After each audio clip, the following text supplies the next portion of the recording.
그런 어떤 뉴스가 나오면서 오히려 주가는 하락하는, 뉴스에 팔아라라는 말이 그런 의미인 거죠. 그래서 항상 뉴스가 더 나올 거냐, 자, 상장 폐지를 조심해야 되잖아요. 개인 투자자들이. 많이 조심해. 이건 빵원 되는 거니까.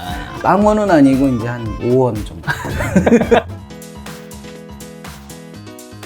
오늘 주제는 바로 주식 투자의 습관편입니다. 저는 이제 여의도 증권 유관기관에서 한 21년 정도 근무를 21년. 했고요. 예, 한 직장에서만 21년을 근무를 했고요. 그다음에 이제 과거에 이제 코스닥 위원회라고, 현재로는 증권거래소 코스닥 시장, 거기서 상장 심사 그리고 규정 제도 전반을 담당을 했습니다. 저희가 근무할 때 사이드카, 그다음에 서킷 브레이커스 이런 것들이 도입을 제가 했었었고요. 네. 자, 그럼 지금은 코스닥 위원회에 다니신 게 아니라는 거죠. 아, 예. 코스닥 위원회는 과거에 제가 일을 했었고요. 이 저희 회사가 이제 나눠지면서 거래소와 저희 회사가 이제 두 개로 하면서 이제 저희 부분이 이제 지금 통합거래소로 합쳐진 거죠. 예. 자, 그럼 코스닥 상장 기업의 심사를 하셨던 건가요? 그렇죠. 예. 야. 코스닥 기업 상장 심사를 했었고. 몇 년 동안 그 일을 하셨죠? 아, 그게 한 3년 정도 저희가 그 3년. 부서에서 일을 했었는데요. 네. 그때 저희가 근무할 때 유명한 분들 많이 오셨습니다. 그때는 이제 저희한테 미팅이 있었거든요. 최대주주 미팅. 그래서 사전 미팅 같은. 네, 그 뭐 인성도 체크한다고 그러고 네네. 뭐든지 그런 것들 여러모로 뭐 혹여 사기꾼이 아니냐 뭐 이런 것들도 좀 봐야 돼요. 그래서 안철수. 아, 안철수. 네, 안철수 위원님. 네, 제 뒤에 앉으셔서 어. 이렇게 다소곳하게 아, 미팅도 하셨고요. 네. 그다음에 SM 이수만. 이수만 회장님. 네. 그래서 저랑 같은 시간에 함께 있으셨죠. 그럼 코스닥에 상장 심사를 하면 모두가 상장되는 건 아니잖아요. 그렇죠. 예. 네. 이 상장되는 기업들이 좀 특징은 어떤 게 있는 거예요? 일단 이제 과거에는 수익성들을 많이 봤거든요. 네. 계속 기업으로서의 유지가 가능하느냐. 그래서 네.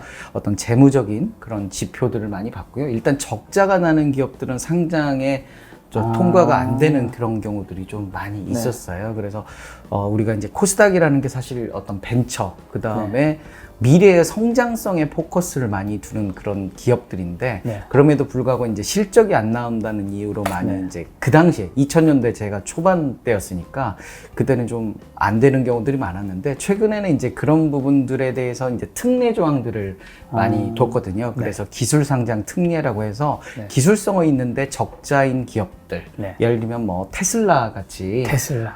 이익은 안 나는데 뭐 특별한 그런 독특한 사업 모델이 있는 경우, 그런 기업들도 이렇게 상장을 해주는 요즘 트렌드가 하나 되고 있고요. 그 다음에 바이오 기업들 같은 경우는 적자잖아요. 네. 적자임에도 기술력, 임상실험을 하면서 임상실험의 어떤 결과치에 희망적인 그런 데이터가 있는 경우들도 비록 적자이지만 이렇게 상장을 해주는 기술 상장 특례 이런 조항들이 있어서, 최근에는 그런 어떤 수익성보다도 미래의 성장성에 좀 포커스를 맞춰서 많이 이렇게 상장들을 하고 있는 것 같습니다. 옛날에 한마디로 그 현재의 수익에 대해 초점을 맞췄으면 지금은 미래의 성장 기대 수익 같은. 그렇죠. 테크와 바이오. 그러니까 이런. 이제 과거에는 어떤 유통기업들이 오히려 이 훨씬 이렇게 상장 심사가 쉬웠거든요. 그러니까 상장 심사라는 거 포커스가 뭐냐면, 앞으로 계속 기업으로서, 거래소 상장 기업으로서 계속 유지할 수 있는 여부가 굉장히 중요했는데, 그러면 일정하게 루틴하게 수익이 나느냐, 이 부분들을 많이 포커스를 뒀다면, 이제는 이제 그 수익성도 수익성이지만 미래의 성장 가치, 그래서 지금은 임상 실험 때문에 비록 적자이나 앞으로 나아질 거다, 그런 측면에서 이제 어떤 기술력을 많이 보고 있고요. 예를 들면 기술 성장 기업 중에서 기술 평가를 받아서 기술 평가가 특정 평가 이상, 뭐 BBB 이상, 뭐 이런 평가를 두 군데 이상 받아서 그 평가 결과가 양호하다, 그럼 비록 적자라도 상장 심사 청구를 할 수 있고, 기술력 검증과 그다음에 앞으로 계속 기업으로서의 가치, 이런 것들을 체크를 해서 상장 심사를 통과할 수 있다는 거죠. 야, 이 또 상장 심사하는 분 오셔서 이제 궁금한 게, 네네. 우리나라 주식시장이 코스피와 코스닥은 아니잖아요. 그렇죠. 그 두 개가 합쳐서 지금 약 한 2,200개가 넘는 종목이 있더라고요. 그렇죠. 예. 몇 개야, 잠시만요. 정확하게는 이 개수가 조금씩 바뀌잖아요, 계속. 그렇죠. 새로 상장되는 저는 것도 있고. 2000개 이후에 잘 못 세겠더라고요. 제가 오늘 세봤는데, 아, 예. 2,249개가 있더라고요. 아, 2249개요? 네, 2,249개인데, 네. 이게 상장을 할 때 코스피와 코스닥으로는 아니잖아요. 그렇죠. 이걸 나뉘는 기준은 뭐예요? 일단 코넥스도 있고요. 우리가 보통 상장사라고 하면 세 가지를 이야기하는데요. 네. 코스피, 코스닥, 코넥스. 그래서 어. 기본적으로는 이제 뒤로 갈수록, 그러니까 코스피보다 코스닥, 코넥스로 갈수록 이 상장 요건들이 좀 완화되는 거죠. 그래서 일단 기업이 코스닥이나 코스피로 가기 어려운 그런 신생 기업들이나 기업 규모가 작거나 매출이 작은 그런 기업들은 코넥스에서 일단 좀 네. 키워나가고요. 그 코넥스에서 어느 정도 이렇게 기업이 커지면 코스닥으로 옮기고 또 코스피로도 갈 수 있고, 아무래도 이제 코스피가 우리가 전통적인 그렇죠. 대장주라고 그러죠. 기업 규모가 큰 그런 종목들이 주 종목으로 이루어지는 거고요. 코스닥은 이제 벤처, 중소기업 중심으로 하는데 최근에 이제 트렌드는 바이오 기업들이 시가총액 상위를 많이 차지를 하고 있죠. 그래서 꿈을 먹는 주식, 요즘 PDR이라고 하잖아요. 네. 옛날에는 PER에서 기업 가치 기준으로 했다면 맞아요. 뭐 꿈을 먹는 성장주 개념을 하는데 이런 종목들이 이제 코스닥 종목에 많이 편입을 하고요. 네. 하지만 이제 어떤 기업 가치를 조금 더 이제 시가총액이 커지다 보면 이거를 이제 코스피로 또 이전하는 경우들이 있잖아요. 예를 들면 셀트리온 같이. 맞아요. 그렇게 해서 이제 규모의 경제 측면에서 좀 큰 기업으로 인정받고 싶다. 그러면 이제 유가증권 시장이라고 하는 코스피에 주로 있고, 그다음에 이제 코스닥, 그다음에 좀 더 작은 그런 규모의 기업들은 코넥스에 있고요. 그래서 코넥스에 있는 기업들이 코스닥으로 옮기면 좀 특례를 주고 있어요. 그래서 그런 특례를 받아서 이렇게 옮겨가는 그런 기업들도 최근에 많이 늘고 있고요. 그렇죠. 그 PDR 이제 꿈을 먹고 자라는 기업이 이제 꿈만 먹고 빠진다는 얘기도. 그렇죠. 이제 저는 이제 이런 얘기를 드리고 싶은데요. 산이 깊으면 골이 깊다라는 증시 격언이 있어요. 그래서 산이 어디까지 올라갈 거냐. 그래서 에베레스트까지 올라갔는데 결국 이제 하산을 해야 되잖아요. 그렇죠. 뭐 올라갔으면 어디까지 떨어질 거냐. 그런 고민들도 좀 필요할 때가 된 것 같다라는 생각이 들어요. 그럼 이제 상장 심사를 통과해서 상장을 하면 이게 공모를 하잖아요. 그렇죠. 예, 예. 이 공모주가 네네. 뜨는 게 있고 안 뜨는 게 있잖아요. 아무래도 이제 공모가가 먼저 결정이 돼야 되는데요. 이 공모가라는 것은 수요 예측이라는 걸 통해서 일단 네네. 공모가가 결정이 되거든요. 그러니까 기관 투자가들한테 먼저 너네가 청약을 해봐라. 그리고 그 청약을 하는 데 있어 가격 밴드를 정해주거든요. 그러니까 가격 밴드를 예를 들면 우리가 SK 바이오팜 최근에 한번 상장 통과가 돼서 공모 절차를 거쳤잖아요. 근데 SK 바이오팜 수요 예측 가격이 36,000원에서 49,000원 사이에 결정이 이제 될 수 있는 거거든요. 그러면 36,000원과 49,000원은 어떻게 결정이 됐느냐? 과거의 어떤 실적과 미래의 어떤 실적 기대감을 합쳐서 그것도 이제 그 예측치도 회계법인의 어떤 자료 등 객관적인 데이터를 통계로 해서 가중 평균을 해서 그 나온 가격이 36,000원부터 49,000원 이 가격을 이제 기관 투자가들한테 제시를 하는 거거든요. 그래서 이 가격에 대해서 공모, 그러니까 수요 예측을 해라. 그러면 기관 투자가들이 이렇게 하는데 최근같이 이제 강세장에서는 아무래도 이제 그 기대감이 크니까 수요 예측 상단에서 결정되는 경우들이 많이 있거든요. 그래서 SK 바이오팜이 36,000원이 아니고 49,000원에 가격이 결정이 됐고요. 그 49,000원을 가지고 이제 일반 공모를 하는 거죠. 그러니까. 그래서 이제 일반 공모를 하는 이유는 주주가 몇 명 안 되잖아요. 근데 거래소에 주식이라는 게 많이 이렇게 뿌려져야 분산이라는 용어를 쓰는데요. 주식 분산이 많이 돼야만 거래가 잘 이루어지고 그 다음에 이제 트레이딩이 되는 부분이 있어서, 그리고 또 기업 측면, SK 바이오팜 측면에서는 어렵게 기업을 키워서 이 코스닥 시장, 뭐 또 거래소 시장에 상장을 했으면 그에 따른 과실을 얻어야 되잖아요. 그렇기 때문에 IPO, 이니셜 퍼블릭 오퍼링이라고 해서 공모 절차를 처음 하면서 그 수익금을 이제 받아서 재투자를 한다든지 뭐 이런 측면에서 공모 절차를 한번 거치는 거고요. 그래서 수요 예측 결과 49,000원을 가지고 일반 공모 방식으로 이제 투자자들에게 청약을 받고 청약 경쟁률에 따라서 나눠주는데, 예를 들면 100대 1이다. 그럼 100만 원어치 청약하면 10,000원어치 받는 거죠. 이번에 뭐 30억 넣은 사람이 겨우 1,000만치 가졌다던가. 그렇죠. 이게 강세장의 특징이에요. 이게 강세장에서만 나타날 수 있는 특징인데 뭐냐면 주가가 이렇게 계속 다른 주식들이 올라가니까 내 거가 이제 공모하면 이 주식도 오를 거다라는 기대감들이 강하잖아요. 반대로 약세장에서는 일단 수요 예측 그 상단에 형성이 안 될 가능성도 되게 높고요. 코스피 코스닥 자체가 지금 상승장이니까. 그렇죠. 원래 IPO 이 공모라는 건 강세장에서 이렇게 많이 이루어지거든요. 약세장에서는 이 공모가 자체가 안 되는 경우들도 많고요.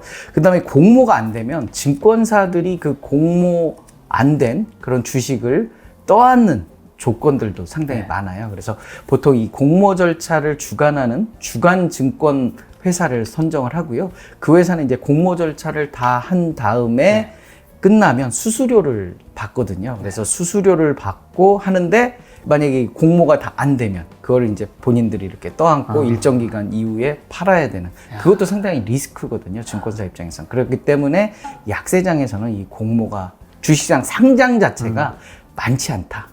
그럴 수 있는 거죠. 그래서 이렇게 요즘 같이 좀 주식시장이 강세장에서 이 IPO가 되게 많고 공모 절차가 많고 그래서 하반기에 뭐 카카오 게임즈나 빅히트 엔터테인먼트가 또 관련 산업들에 대한 관심. 요거 두 개 어떻게 보시나요 지금?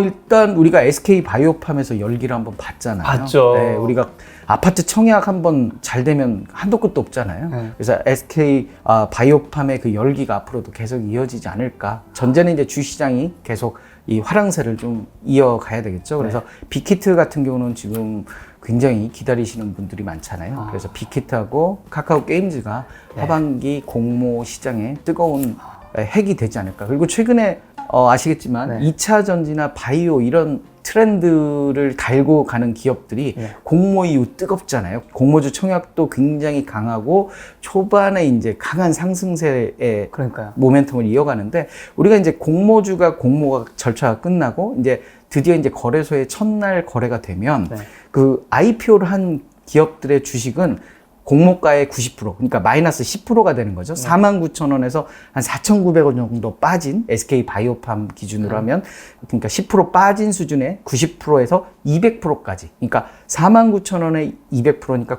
98,000원 정도죠. 그래서 98,000원부터 시작을 할 수 있도록 돼요. 그래서 아침에 시작 8시 반부터 9시까지 이렇게 동시호가 시간이잖아요. 그래서 동시호가 주문을 받아서 9시에 딱 시작을 하는데 그 공모 가격의 2배까지 오를 수 있는 거죠. 거기다가 또 상한가 칠 수 있는 거잖아요. 거기서 시작해서 이제 플러스 30%까지 가는 거죠. 그래서 이 수요 예측이라는 게 사실 36,000원에서 49,000원이라는 게 나름 이렇게 어떤 과거의 실적과 미래의 기대 가치를 반영을 한 적절한, 그러니까 기업 가치를 반영한 적절한 가격이거든요. 그 적절한 가격의 상단에서 결정이 됐고 그거의 2배에서 시작했고 그 다음에 상한가를 갖고 그래서 공모가에 어찌됐든 260%까지 오르면서 첫날 마감이 되잖아요.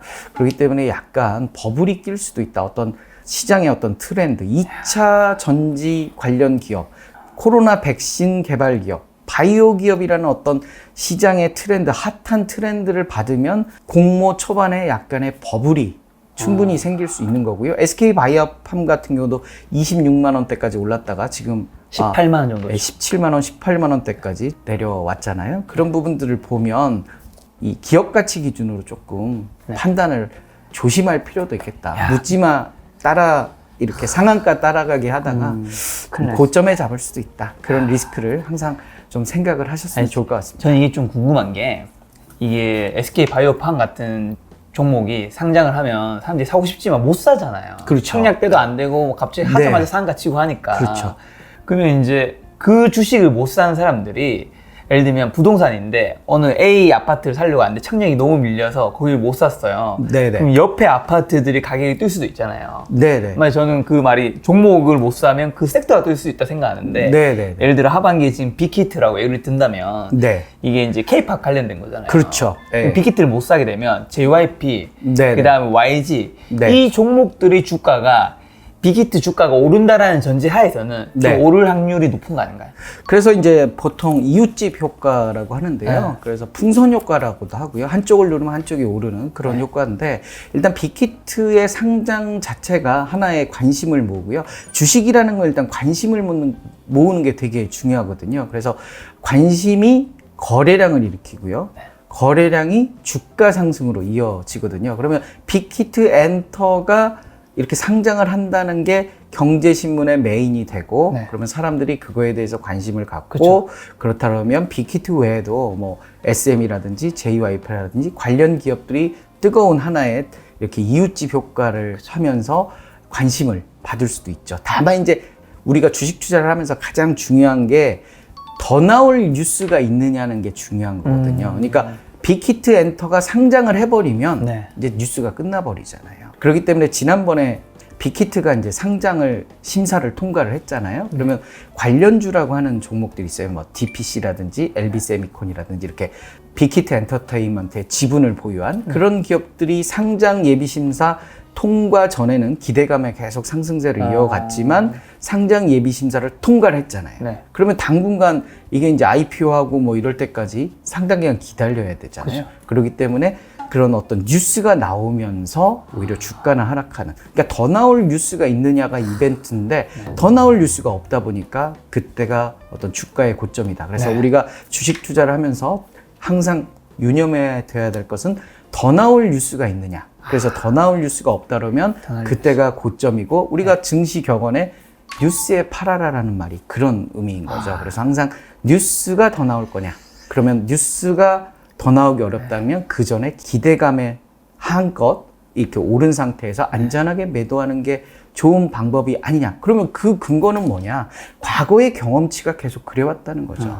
어떤 뉴스가 나오기 전에 사람들이 이렇게 기대감을 이용해서 주가를 쭉 끌어올리고 뉴스가 딱 나왔는데 더 나올 뉴스가 없다.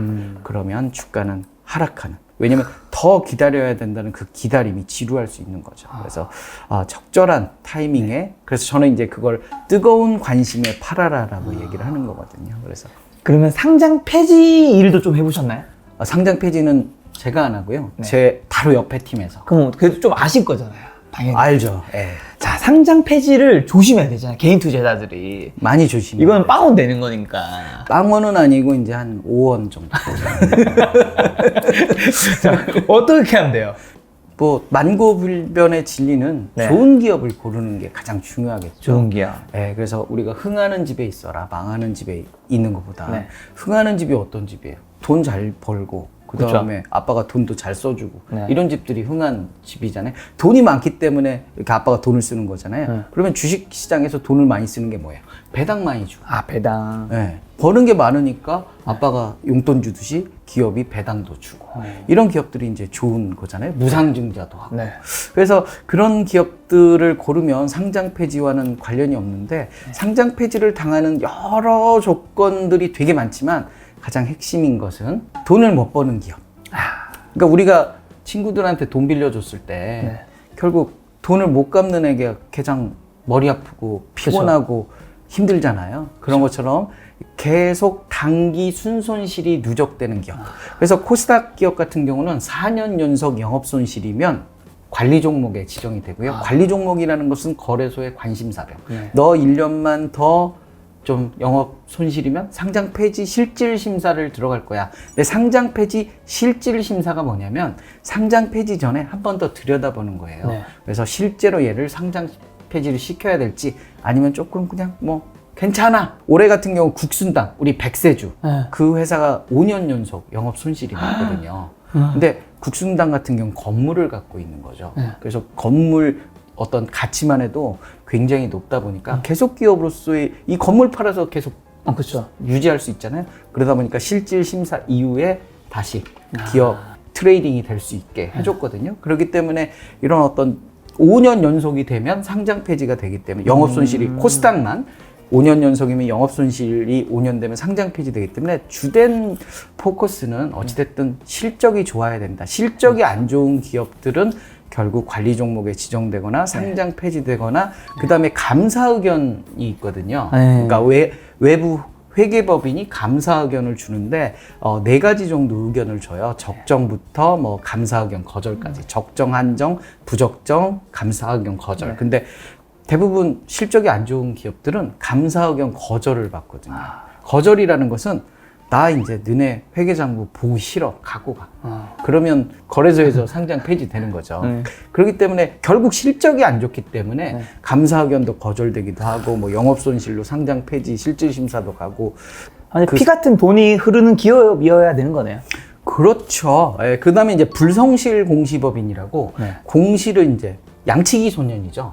했다가 바꾸기도 하고 그리고 제때 공시를 해야 되는데 그 공시도 뭐냐면 사업 실적을 제때 공시해야 되는데 그걸 못하면 불성실 공시법이 되는 거예요. 그러니까 결국은 실적이 안 좋으니까, 실적 안 좋으니까. 예, 이런 불성실 공시법이 되는 경우들도 많고 그렇기 때문에 잘 버는 회사에 가야 된다. 이게 가장 강조하고 싶은 거고요. 그래서 우리가 12월 말 결산 법인이라고 보통 얘기를 해요. 뭐냐면 1월부터 12월까지의 회계장부를 이렇게 작성을 하고 12월 말에 딱 문 닫아요. 그 다음에 이제 12월 말 기준으로 보통 배당도 주고 그 다음에 어떤 실적 공시도 하고. 근데 실적은 12월 말 끝나고 90일 안에 이렇게 실적을 발표해야 돼요. 네. 그럼 3월 말에서 4월 초거든요. 그때 예를 들면 감사 보고서를 제출을 못 하거나 네. 아니면 감사 의견을 거절받거나 이런 게 굉장히 많아요. 그렇다면 주식 투자하는 입장에서 언제 이 3월 즈음에는 절대 부실 기업을 사면 안 되겠죠. 사자마자 상장 폐지돼 가지고 쫓겨나는 기업들이 굉장히 많다. 원래도 사면 안 되지만 네. 특히 3월에는 조심해야 된다. 한 2월부터는 2월부터 3월부터는. 저는 한 2년도 한 가을부터는 겨울부터는 사지 마라 이런 얘기 많이 하는데요.